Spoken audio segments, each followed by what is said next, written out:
ஏங்க இந்தாங்க, நான் இன்னைக்கு வந்து நியூ ஒரு டிஷ் வந்து ட்ரை பண்ணியிருக்கேன். ஓகே. எப்படி இருக்கு? சூப்பரா இருக்குடா. நல்லா இருக்கு. இங்க நானும் சாப்பிட்டு பார்க்குறேன்.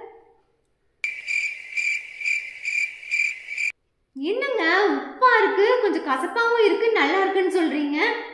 ஏங்க நீங்க எதுனாலும் ஃப்ராங்கா சொல்லிருங்க. நான் உங்ககிட்ட எக்ஸ்பெக்ட் பண்றதே அதுதான். உங்க மனசுல என்ன இருக்கோ அதை சொல்லிருங்க. ஓகேவா? ஓகேடா, ஓகே. The next day. ஏங்க எப்படி இருக்கு? என்ன செஞ்சிருக்கு நீ? ஆயிலா இருக்கு, உப்பா இருக்கு, கசப்பா இருக்கு. இதெல்லாம் எவன் சாப்பிடுவான்? சாப்பிடவே முடியல. அதுக்கு ஏங்க இவ்வளோ ரூடா பேசுறீங்க? எவ்வளோ கஷ்டப்பட்டு சமைச்சிருக்கேன்னு தெரியுமா? கொஞ்சம் ஒரு கன்சர்னோட ஓகே நல்லா தான் இருக்குன்னு சொன்னாதான் என்ன? நான் உங்ககிட்ட எக்ஸ்பெக்ட் பண்றதே இதுதாங்க. சோதனை மேல் சோதனை போதுமடா.